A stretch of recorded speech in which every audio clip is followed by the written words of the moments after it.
I responded, "Yes, Mrs. Peterson."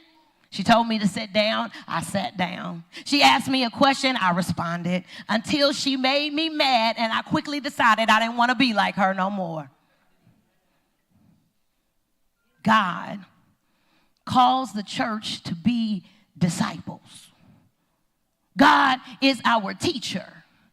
God is who we fashion Jesus, our lives after. A disciple is one who believes in the ideas, thoughts, and values of a leader, and not only believes in them, but becomes a true follower, student of that teacher or leader. Now, the difference between the relationship of me and Mrs. Peterson and the disciple, or one that calls themselves a disciple of Jesus, is that sometimes Jesus' decisions will make you mad. But a true disciple, a true church can never turn their back, because a true disciple realizes that the master must make godly and responsible decisions. The teacher must make ethical and moral decisions. The servant leader must make graceful and yet accountable decisions that sometimes we just don't like. And yet, a true disciple follows. A true disciple answers. A true disciple listens. A true disciple will follow Jesus wherever Jesus goes. All of the synoptic gospels, Matthew, Mark, Luke, and John, include the calling of Jesus' 12 disciples. Now, I want us to understand that throughout the Bible, discipleship was a common thing. Folk would follow people or mentor people. Jethro mentored Moses. Moses discipled or mentored Joshua. And then in the New Testament, John the Baptist, Jesus' cousin, had disciples as well. They followed them. They learned from them. They listened to them. And now Jesus, the Messiah, arrives on the scene, and he calls his disciples to follow him. John tells his boys, "Now listen, I was just out there as a voice crying out in the wilderness, prepare ye the way of the Lord." And now Jesus is here. So I want you to understand the importance of doing what? Following Jesus.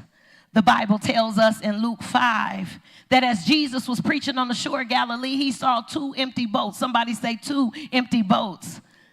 Yeah, 2 empty boats. The fishermen of that boat were washing their nets for the day. They were done. They thought the day was over. And yet Jesus, he had the audacity, climbed in the boat. Their boat. Boat didn't even belong to Jesus.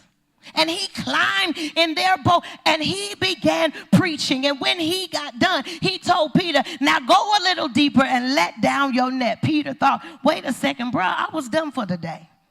He says, "Listen, Jesus, I've been here all night. Me and my friends been here all night, and we ain't called a thing. And now this brother has the audacity to not only get in my boat, make my boat a pulpit, and now you're telling me to work some more, to go out in a little deeper." And Peter thought,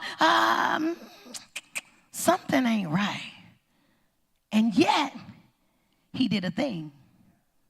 Even though everything around him seemed as if it was done, Peter listened to the voice of the Lord, went out a little deeper, and behold, his obedience caught some catfish nuggets that day.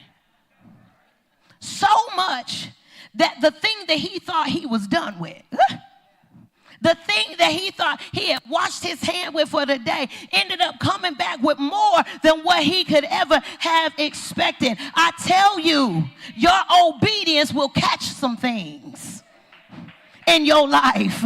You see, your obedience will catch some things in your life that your hands can't hold and your mind cannot fathom. God in these days is looking for some folk that are going to be obedient no matter how crazy it looks.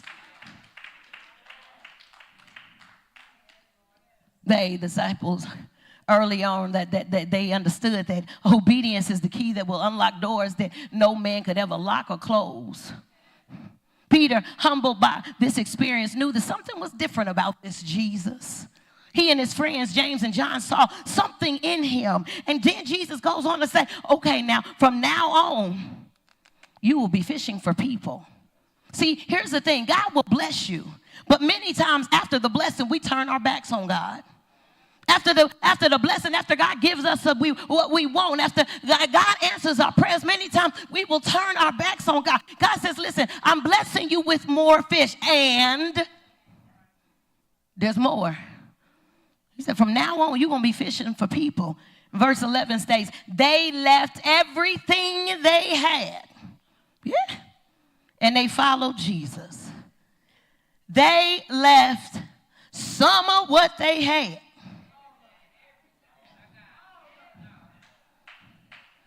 I tell you, there's a cost to this thing.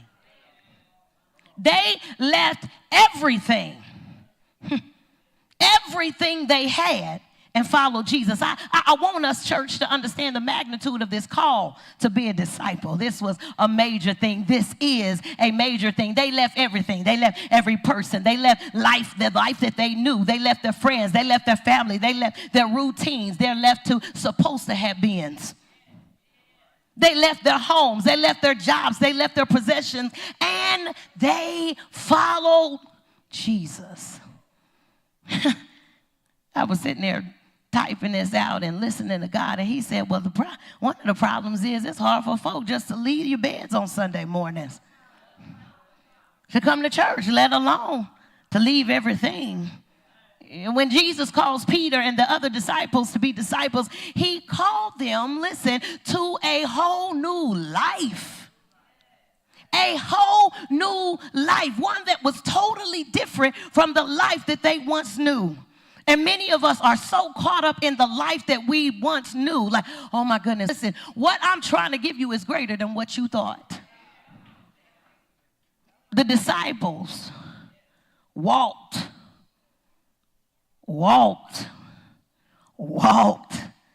to follow him. They walked, sometimes even off of their jobs, out of relationship,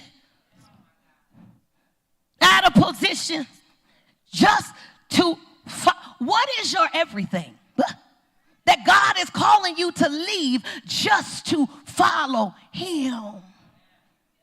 Some change their entire day, their entire life to simply follow Jesus. Some, in the Bible, it tells us that there was somebody out there that wanted to handle some business. I got some business to handle. Jesus said, I am your business. He said, wait, Jesus, I'm going to come, but I gotta go see about my father. When it comes to being a disciple, you have to be all in or not in at all. Because they knew that he was the Messiah, because they knew that he came to save the world, because they had heard about them. They were awaiting him. They accepted the call. Now, here's the thing. We have seen and heard who Jesus is. We have entire scripture that points to Jesus. We got people who already lived out this thing and were disciples, and yet many are like, yeah, I don't know. He says, listen, as disciples, I want you to understand that you have to live a life postured in total obedience and surrender to me. We often complain about our lives, Sister Vincent. The people, the drama, the trauma, the direction things are heading, yet we cling to lifestyles and behaviors that we know are not good for us. And instead of embracing the change, peace, and joy and love that Jesus offers, Sister Adrian, through true discipleship, we hold on to what's familiar even when it's harmful. I'm tired of this life. God say, come follow me. Well, maybe I love this life. Even when it's harmful to us. Jesus asked no questions. He simply said, follow me. Jesus is telling us the same thing. Follow me, not with half of your heart, not with half of your life, not with half of your lifestyle, not with half of your yes. Follow me with your whole heart, your whole mind, your whole soul, your